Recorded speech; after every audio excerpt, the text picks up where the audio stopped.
Hello बच्चों, तो इस वीडियो में लोग देखेंगे कि हाइड्रोकार्बन के आइसोमर्स कैसे निकाल सकते हैं।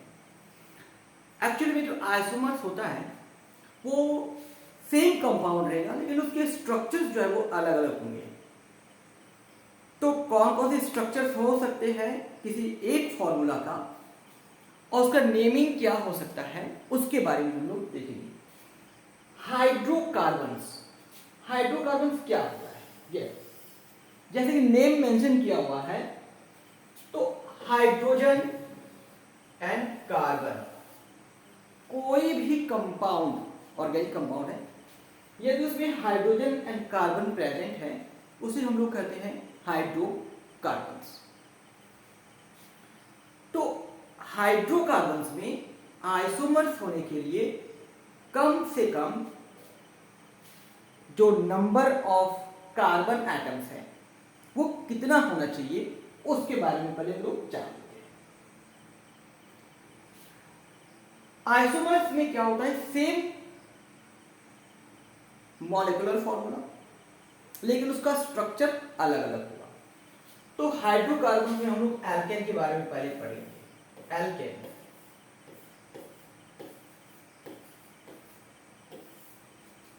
इसका जनरल फॉर्मूला क्या होता है? CnH2n+2। n जितना होगा कार्बन में n का वैल्यू जो होगा, हाइड्रोजन का वैल्यू क्या होगा 2n+2। यदि n का वैल्यू हम लोग 1 रखते हैं तो कार्बन कितना हो जाएगा 1, लेकिन हाइड्रोजन कितना हो जाएगा 2 × 1 2 + 2 4, हाइड्रोजन हो जाएगा 4, CH4।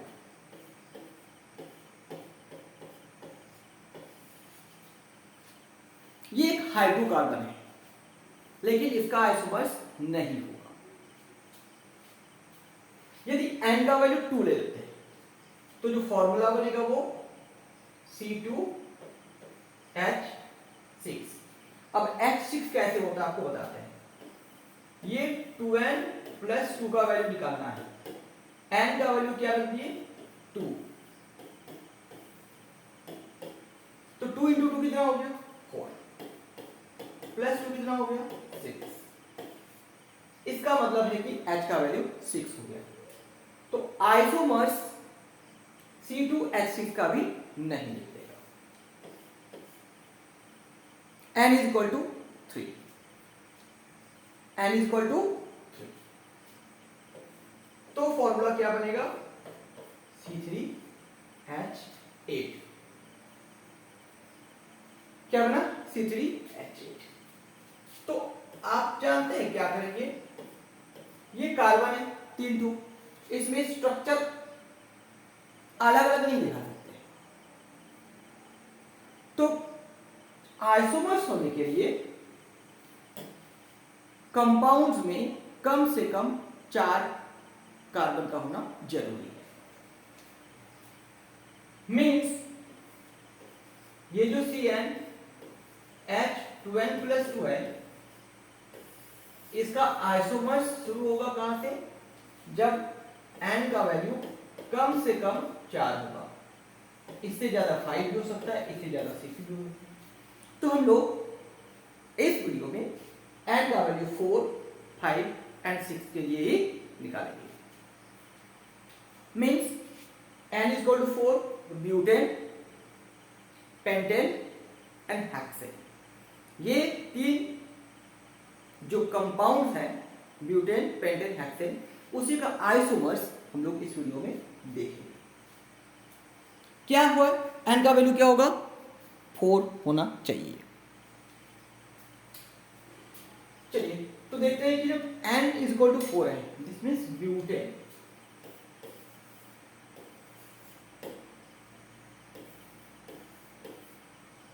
इसका फॉर्मूला क्या हो जाएगा C4H10। इस ब्यूटेन के आइसोमर्स कितने होंगे?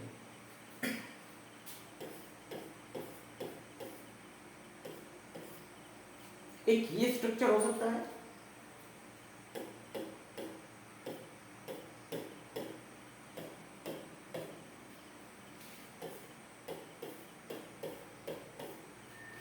और एक स्ट्रेट हो सकता है।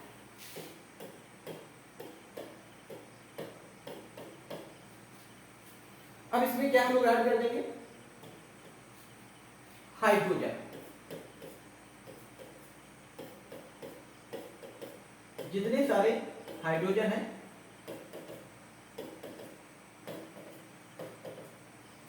ब्यूटेन में 10 हाइड्रोजन है, देखिए 3 3 6 3 9 और एक 10 हो गया। इसका क्या नाम हो सकता है, देखेंगे यहां पर 1 2 3 4 5 6 7 8 9 10। दोनों का स्ट्रक्चर देखिए अलग अलग है, इसके नेमिंग कैसे करेंगे। चलिए इसमें तो स्ट्रेट चेन है 1 2 3 4, मीन्स आप सीधे सीधे इसको ब्यूटेन लिख सकते हैं। इसकी नेमिंग करने के लिए हमें यहाँ पे लिखना पड़ेगा 1 2 3। मतलब है कि जो कार्बन का जो लॉन्गेस्ट चेन है वो एक दिन बन रहा है। तो 1 2 3 इसका क्या नाम होता है, प्रॉप। एल्केन ग्रुप से है, प्रोपेन हो जाएगा।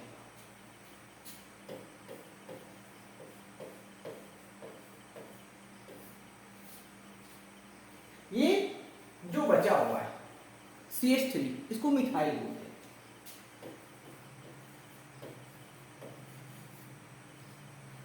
Methyl propane. लेकिन आपको ये बताना है कि ये जो मिथाइल है वो कार्बन के कौन से नंबर से कनेक्टेड है। तो कार्बन का जो सेकंड नंबर है उससे कनेक्टेड है। ये हो गया 2 मिथाइल प्रोपेन। तो ब्यूटेन के 2 आइसोमर्स, कौन कौन आइसोमर्स है, एक आइसोमर्स हो गया 2 मिथाइल प्रोपेन और एक आइसोमर्स हो गया ब्यूटेन। अब पेंटेन का आइसोमर्स देखते हैं कि N is equal to 5, that means C5H12। क्या नाम है इसका, ये है पेंटेन। इसके आइसोमर्स कितने निकलेंगे, 3। अब देखेंगे कि 3 कौन कौन सा हो सकता है।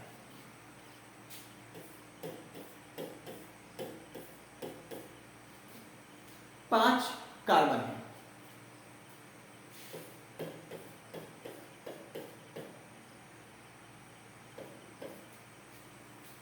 पहले हम कार्बन को अरेंज कर रहे हैं, इसके बाद हाइड्रोजन को लगाएंगे। वैसे कार्बन के 4 वैलेंसी है, ये भी हम लोग ध्यान में रखेंगे।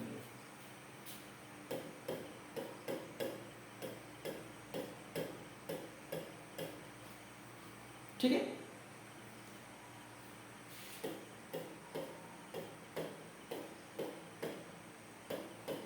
ये बॉन्ड है।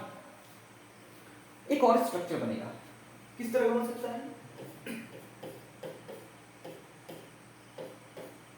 तो देखिए हम 3 अलग अलग स्ट्रक्चर बनाए हैं, तीनों अलग अलग स्ट्रक्चर से। अब हम इसमें हाइड्रोजन लगाते हैं।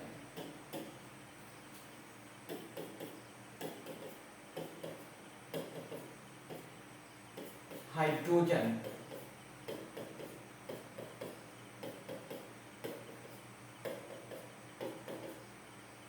यहां भी हाइड्रोजन लगाना होगा,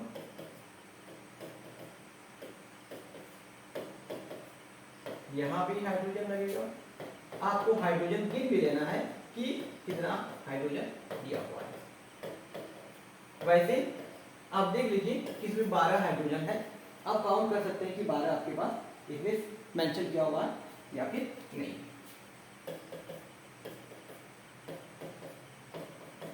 बारह हाइड्रोजन आपको लगाना है। आइसोमर्स में क्या होता है ना कि स्ट्रक्चर अलग रहेगा।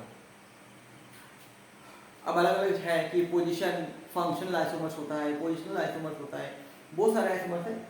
यहाँ पर हम लोग देख रहे हैं कि 3 अलग अलग स्ट्रक्चर्स लगाए हैं। अब पहला तो नेमिंग है, सिंपल सा इसका नेमिंग तो आसानी से दे सकते हैं। इसका नाम हो गया 1 2 3 4 5 कार्बन को क्या बोलते हैं, जी हाँ 5 कार्बन को पेंट बोलते हैं। तो पेंट और एन इसलिए लगेगा क्योंकि एल्केन ग्रुप है, सिंगल बॉन्ड है कार्बन कार्बन पे। चलिए इसका नेमिंग देते हैं। तो ये देखिए जो सेंट्रल कार्बन है इस कार्बन पे 2 कार्बन और अटैच है ऊपर नीचे। तो इसको नेमिंग करने के लिए 1 2 3, ठीक है। 1 2 3, 3 कार्बन को क्या बोलते हैं? प्रोप। इसके बाद एन यहां को लगाना पड़ेगा, प्रोपेन हो गया। अब देखिए ये क्या है, इसको बोलते हैं मिथाइल, और इसको क्या बोलते हैं? इसको भी बोलते हैं मिथाइल।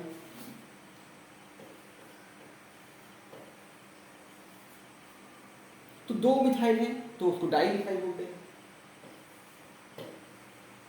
लेकिन ये किस कार्बन से जुड़ा हुआ है? ना पहला मिथाइल जो है वो 2 कार्बन से जुड़ा हुआ है, दूसरा मिथाइल 2 से जुड़ा हुआ है। तो इसका जो नाम हो जाएगा 2,2 डाइमिथाइल प्रोपेन। इसका क्या नेमिंग हो सकता है? देखिए इसको नेमिंग देने के समय तो ध्यान दीजिए,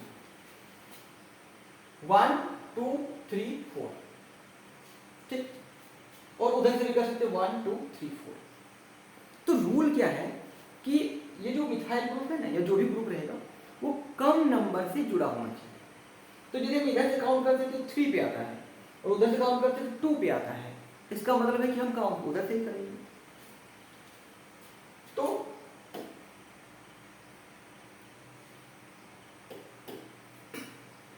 1 2 3 4। तो 4 कार्बन को क्या बोलते हैं? ब्यूटेन, ब्यूट बोलते हैं। और एन इसलिए लगेगा क्योंकि ये एल्केन ग्रुप में है, इसलिए। ये क्या है? Methyl, methyl butane. ये मिथाइल किससे जुड़ा हुआ है? 2 कार्बन से। इसका नाम हो गया 2 मिथाइल ब्यूटेन। तो क्या देखिए हम लोग, आइसोमर्स ऑफ पेंटेन। पेंटेन के कितने आइसोमर्स? पेंटेन के 3 आइसोमर्स। अब हम लोग देखेंगे हेक्सेन के कितने आइसोमर्स हो सकते हैं, ठीक है। हेक्सेन का जो फॉर्मूला होता है C6H14। क्या ये? हेक्सेन। और इसके जो आइसोमर्स होंगे वो 5 निकलेंगे। कितने आइसोमर्स होंगे? 5।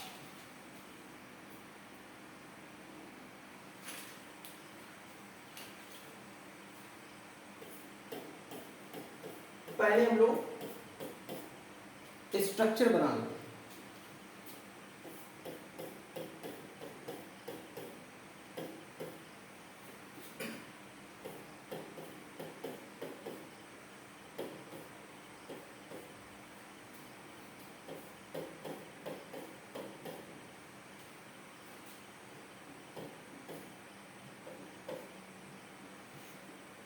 पांच 6 हो गए। एक और स्ट्रक्चर बनेगा 3 4, एक यहां और एक यहां।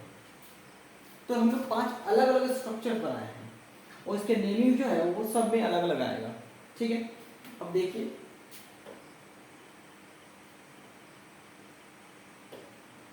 सब में हम पहले हाइड्रोजन लगाते हैं। क्या लगाएंगे?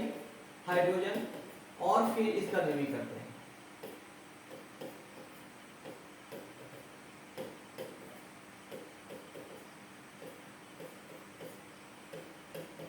सब में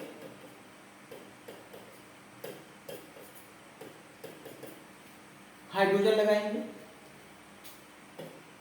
फिर इसका नेमिंग करेंगे।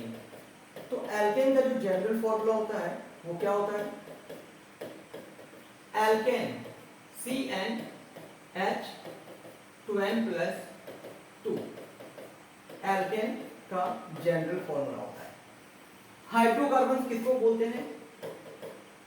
वैसे कंपाउंड्स जिसमें सिर्फ हाइड्रोजन और कार्बन रहेगा उसको हम लोग बोलते हैं हाइड्रोकार्बन।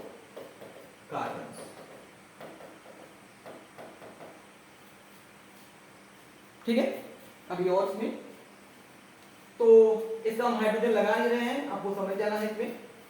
चलिए बॉन्ड्स का दिखा देते हैं आपको, क्योंकि कार्बन का वैलेंसी जो है वो 4 होता है, ठीक है।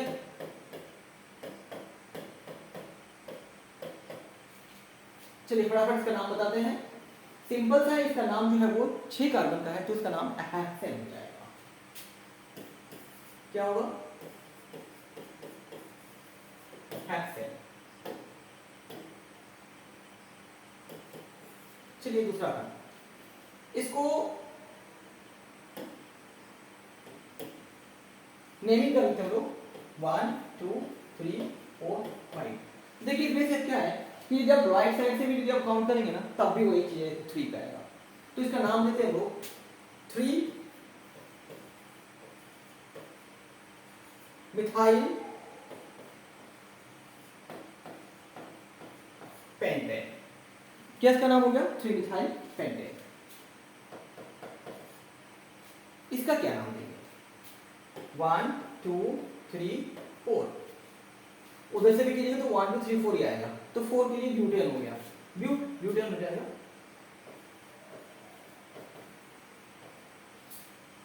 ये 2 ठो मिथाइल है, क्या है? इसको थोड़ा सा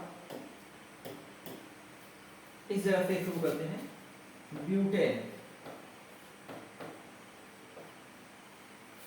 2 ठो मिथाइल है तो डाई मिथाइल हो जाएगा, डाई मिथाइल ब्यूटेन हो गया। लेकिन एक 2 कार्बन थे, 3 कार्बन थे, 2, 3, 2, 3 डाई मिथाइल ब्यूटेन, इसका नेम हो गया।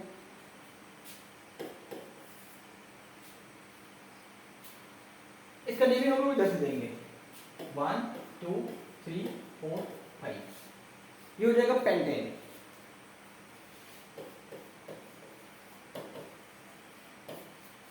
लेकिन ये जो आप देख रहे हैं ये मिथाइल ग्रुप बचा हुआ है यहाँ पे, तो मिथाइल पेंटेन हो गया। इधर ही मिथाइल पेंटेन तो हो गया, लेकिन मिथाइल किस ग्रुप से जुड़ा हुआ है ना? ये 2 कार्बन से जुड़ा हुआ है, क्या हो गया? 2 मिथाइल पेंटेन। एक और, ये नेमिंग अभी तक दिया नहीं, नंबर 5।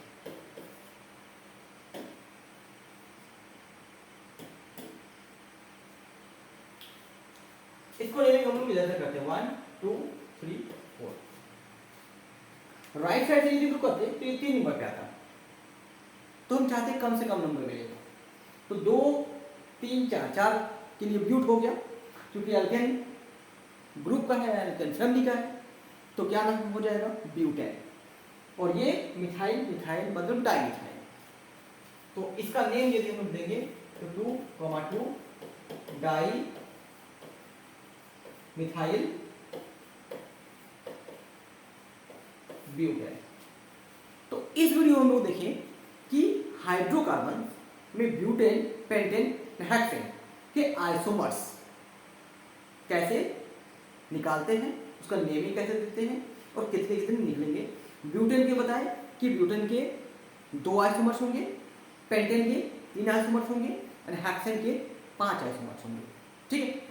और बताए क्या कि आइसोमर्स जो है उसमें स्ट्रक्चर के बेसिस पर निकालते हैं इसका, जरूरी है इसमें नेमिंग कैसे करते हैं। तो इस वीडियो में बस इतना है।